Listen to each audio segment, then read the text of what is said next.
નમસ્કાર વિદ્યાર્થી મિત્રો, મેન્સને લગતી નવી સિરીઝની અંદર આપ સૌનું હાર્દિક સ્વાગત છે.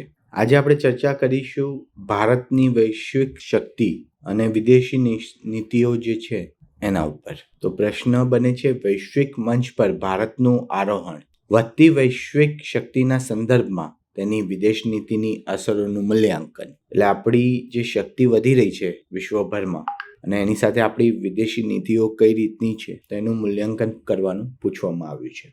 તો શરૂઆત કરીએ દર વખતની જેમ ઓપનિંગ સ્ટેટમેન્ટથી. ભારત વિશ્વની સૌથી મોટી લોકશાહી અને ઝડપથી વિકસિત અર્થવ્યવસ્થાઓમાંની એક વૈશ્વિક મંચ પર તેની ઉપસ્થિતિ મજબૂત બનાવી રહ્યું છે. આ ઉદયને કારણે તેની વિદેશ નીતિમાં મહત્વપૂર્ણ પરિવર્તનો આવ્યા છે, ખાસ કરીને ઇન્ડો પેસિફિક ક્ષેત્રમાં. એક્ટ ઈસ્ટ પોલિસી દ્વારા ભારતે આ ક્ષેત્ર સાથેના સંબંધોને વધુ ગાઢ બનાવ્યા છે, જે તેની વધતી વૈશ્વિક શક્તિનું પ્રતિબિંબ છે.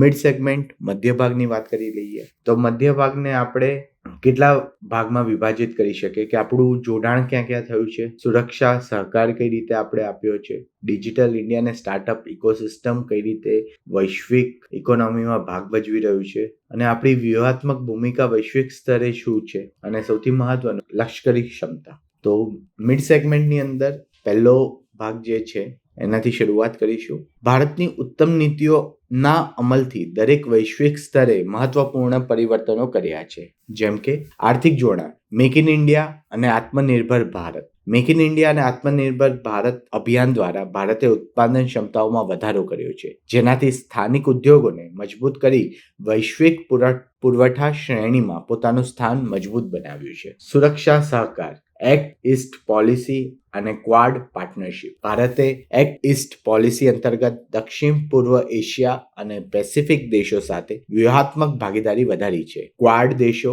ભારત, અમેરિકા, જાપાન અને ઓસ્ટ્રેલિયા સાથેનું સંયુક્ત સંરક્ષણ સહકાર સુરક્ષાને વધુ મજબૂત બનાવે છે. ડિજિટલ ઇન્ડિયા અને સ્ટાર્ટઅપ ઇકોસિસ્ટમ. ડિજિટલ ઇન્ડિયા નીતિ દ્વારા ટેકનોલોજીના વ્યાપક ઉપયોગથી સરકાર અને નાગરિકો વચ્ચેના અંતર ઘટાડવામાં આવ્યું છે. સ્ટાર્ટઅપ ઇન્ડિયા નીતિને નવી ઉદ્યોગોને પ્રોત્સાહન આપ્યું છે, જેને કારણે ભારત વિશ્વનું ત્રીજું મોટું સ્ટાર્ટઅપ હબ બન્યું છે. વિશ્વ સ્તરે વ્યૂહાત્મક ભૂમિકા, international solar alliance and G20 leadership. ભારતના ઇન્ટરનેશનલ સોલાર એલાયન્સ દ્વારા દેશ અને વિશ્વભરમાં નવીનીકરણ ઉર્જાને પ્રોત્સાહન અપાયું છે. G20 અધ્યક્ષ પદ દરમિયાન ભારતે વૈશ્વિક આર્થિક વિકાસ અને ટકાઉ વિકાસ માટે મહત્વપૂર્ણ યોગદાન આપ્યું છે. લશ્કરી ક્ષમતા, ડિફેન્સ મોડર્નાઇઝેશન અને સેલ્ફ રિલાયન્સ. ભારતની રક્ષા નીતિમાં મેક ઇન ઇન્ડિયાને અનુસરતા નવીનતમ ટેકનોલોજી આધારિત હથિયારો અને ડિફેન્સ સિસ્ટમ વિકસાવવામાં આવી છે.